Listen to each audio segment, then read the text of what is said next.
So where in the world are we fishing today? Well, it's just a creek, a stone's throw from my house, but I love it. The atmosphere, the seclusion, and the chance to catch something really wonderful. Yes, it's close to the road, but once there you tend to zone out of that, a distant hum after a while that bothers me not.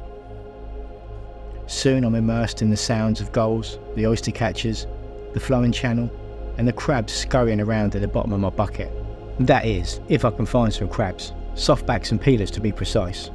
It's probably the only time, apart from lure fishing, that I leave home without any bait. The idea is to arrive at low tide, forage for said bait, then wait for the tide to start to flood before fishing, reliant of course on my actually finding some bait to fish with.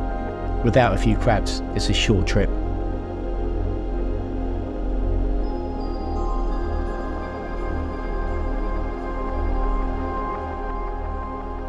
It was slow going at first and I had cause to worry, but I soon began to find a few. Some nice softbacks and one or two peelers, and after an hour of searching, I had 10 or so crabs, more than enough for the first couple of hours of the flood.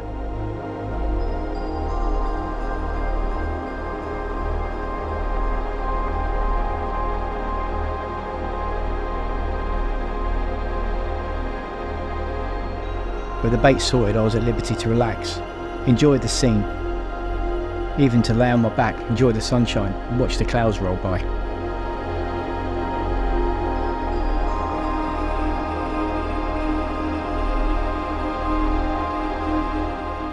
With the channel becoming ever wider and the flow's pace increasing, it was time to start fishing. An 8-foot rod, a small reel loaded with braid, and very basic end tackle.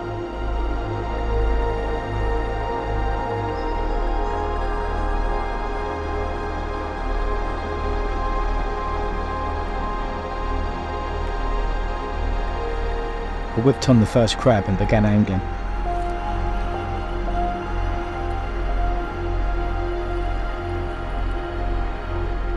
A couple of casts in and things were looking quiet. I resorted to sitting on the bucket and fixed the bail to the rod tip, mostly due to my inability to concentrate when the scene before me is so marvellous.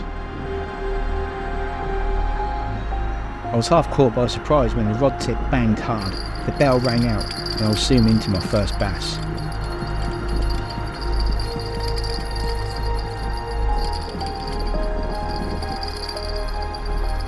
A very strong fish that used the flow well, stripping line and causing me to head down tide in an attempt to keep up with it.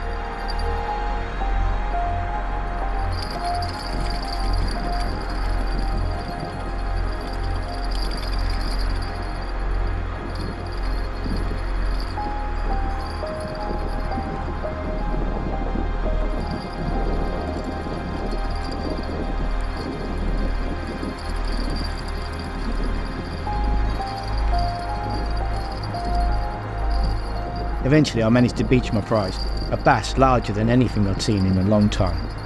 A true beauty.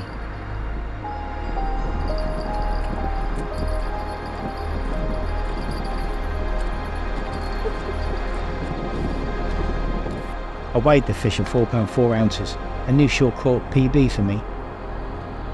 Now I'm not usually one for keeping fish, but this one was a perfect size for the table, so I was quickly dispatched and bagged. Another crab was whipped on and cast into the fast flowing channel in the hope of repeating the process.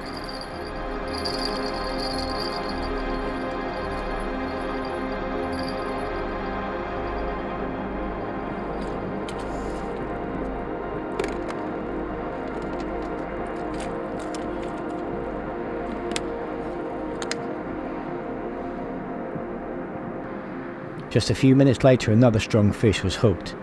Yet another beautiful bass, smaller than the last one but no less stunning.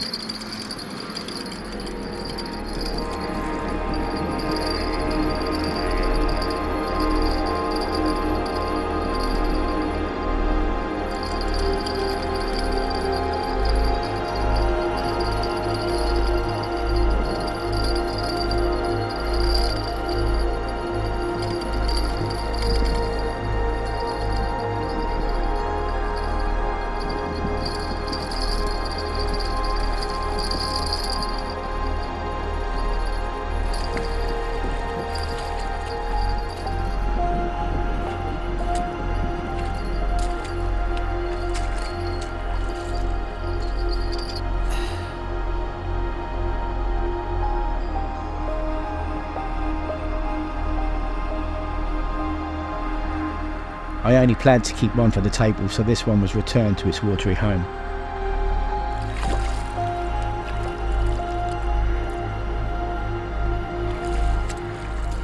It was a little while until I received the next bite.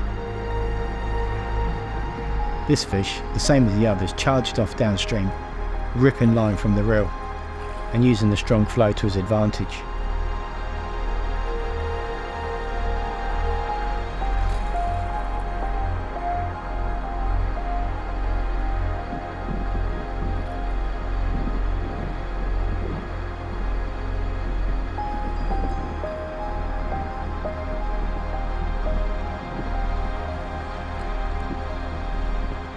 As I caught the first glimpse, I could see that it was another chunky one like the first fish. But unfortunately, shortly before landing, the hook popped out. It happens. I couldn't be too disappointed, taking into consideration the previous 2 captures. But it still did hurt a little. I fished on for another hour or so, but received no more action. That first part of the flood is always the most productive. I decided I'd had the best of it and packed away. Released the 2 crabs I had left and made for home.